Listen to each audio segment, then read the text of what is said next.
திரும்பவும் உள்ளே நுழைந்து தனது பேண்ட் பாக்கெட்டில் உள்ள கர்ச்சீஃபை எடுத்து முத்துக்குமாரின் கையில் இருந்த ரேகை மையை துடைத்துவிட்டு மீண்டும் சத்தம் வராதபடி ஜன்னலை நோக்கி ஓடி ஜன்னல் வழியாக மற்றொரு அறைக்கு சென்று அந்த ஜன்னலை சாத்திவிட்டான். அந்த அறையில் கதவு தட்டும் சத்தம் மிகவும் வலுவாக கேட்டது. பல முறை கதவை தட்டியும் உள்ளே இருந்து திறக்காததாலும் பதிலும் வராததாலும் தானே கதவை திறந்துவிட்டு உள்ளே செல்லலாம் என்று முடிவுக்கு வந்தான் சூர்யா. கதவின் லாக்கரை பிடிக்க அறையின் கதவு தானாக ஓபன் ஆனது. உள்ளே நுழைந்த சூர்யா ஏதோ ஒரு இனம் புரியாத விசித்திர உணர்வை உணர்ந்தான். தாத்தா தாத்தா என அழைத்தவாறே சூர்யா முத்துக்குமாரின் வீல் சேரை நோக்கி வந்தான். முத்துக்குமார் ரொம்ப டயர்டாக தூங்கிக் கொண்டிருப்பது போல் அவனுக்கு தெரிய அவரை எழுப்ப மனமின்றி திரும்பவும் வாசலை நோக்கி நடந்தான் சூர்யா.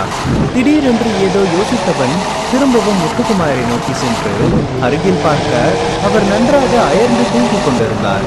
எனவே அவருக்கு முன்பு உள்ள டேபிளில் தனது கையில் இருந்த நூற்று பத்திரங்களை வைத்துவிட்டு மீண்டும் தாத்தாவை பார்த்தான்.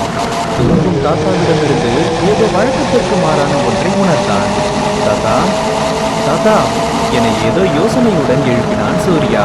தாத்தா தாத்தா எந்திரிங்க தாத்தா, அந்த ப்ராஜெக்ட் எல்லாம் திரும்ப வாங்கிட்டு வந்துட்டேன் என்று சூர்யா தாத்தாவின் தோளில் கை வைத்து சற்று கட்டியவாறு எழுப்பினான். தாத்தா மேல்மறந்து தூங்கிக் கொண்டிருப்பதாக அவன் நினைக்கவில்லை. எனவே சற்று தாத்தாவை உலுக்கி எழுப்ப முயன்றான். அந்த நேரத்தில் திடீரென்று கதவை திறந்து உள்ளே வந்த சதீஷ், என்ன பண்ற சூர்யா என கோபமாக கேட்டான். தாத்தா கிட்ட இந்த ப்ராஜெக்டை திரும்ப கொடுக்கணும், அதான் எழுப்புறேன் என உடனடியாக முறைத்தவாறு சொன்னான் சூர்யா. அவரே ஆபீஸ் அது இதுன்னு நிறைய டென்ஷனை மறந்து கொஞ்ச நேரம் தான் தூங்குறாரு, அவர் ஏன் நீ எழுப்புற? அவர் முழிச்சிருக்கும் போது கொடுத்துக்கலாம் வா என சதீஷின் கோபமும் தந்திரமும் கலந்த பேச்சு சூர்யாவிற்கு ஏதோ ஒரு சந்தேகத்தை உருவாக்கியது. சூர்யா தயங்கியவாறே தாத்தாவை பார்த்து நின்று கொண்டிருந்தான். தாத்தாவின் டேபிளுக்கு அருகில் உள்ள ஒரு சிறிய மேஜையில் அந்த காஃபி கப் இருப்பதை சூர்யா பார்த்தான். அதிலிருந்து சிறிதாக புகை வந்து கொண்டிருந்தது. தாத்தா இயல்பா தூங்குற மாதிரி தெரியலையே, ஏதோ வித்தியாசமா இருக்கு. சதீஷின் கால்கள் படபடக்க தொடங்கின. வித்தியாசமானா என்ன? என்ன சூர்யா என்ன சொல்ற? அவர் தூங்கிட்டு தான் இருக்காரு. தாத்தா தாத்தா சூர்யா தாத்தாவை உலுக்கி எழுப்ப தொடங்கினான். ஆனால் தாத்தா எவ்வளவு எழுப்பியும் எழவே இல்லை. சூர்யா கத்திய சத்தத்தை வைத்து அந்த பெரிய வீட்டில் வேலை செய்து கொண்டிருந்த ஒவ்வொருவரும் அந்த அறையை நோக்கி வரத் தொடங்கினர். ஆமா, இப்ப கொஞ்ச நேரத்துக்கு முன்னாடி கூட நான் தாத்தாவை பார்த்து பேசிட்டு தான் போனேன். நல்லா தான் பேசிட்டு இருந்தாரு.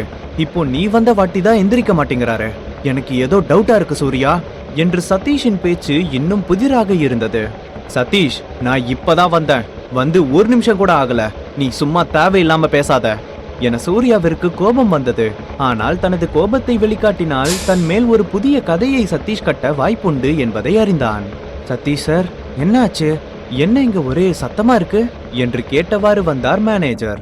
அவரை தொடர்ந்து மேலும் சில ஊழியர்களும் அங்கே வந்து கூடினர். தாத்தா கிட்ட இப்பதான் கொஞ்ச நேரத்துக்கு முன்னாடி பேசிட்டு போனேன். என் மேல கோவமா இருந்தாரு, கத்துனாரு, ஆனா நல்லா பேசினாரு. இப்போ நான் இந்த ரூமுக்குள்ள வரும்போது இவன் தாத்தா கிட்ட இருந்து ஏதோ பண்ணிட்டு இருந்தான். இப்ப தாத்தா மூச்சு பேச்சு இல்லாம இருக்கிறாரு. எனக்கு என்னமோ இவன் மேலதான் சந்தேகமா இருக்கு என்று கண்களில் சிறிய கண்ணீருடன் படபடத்தவாறு பேசத் தொடங்கினான் சதீஷ். மேனேஜர் உடனே படபடத்தவாறு தாத்தாவின் அருகில் சென்று அவரை எழுப்பத் தொடங்கினார். முத்துக்குமார் பேச்சு மூச்சின்றி அசைவற்று இருந்தார். வீட்டில் உள்ள ஊழியர்கள் முணுமுணுக்க தொடங்கினர்.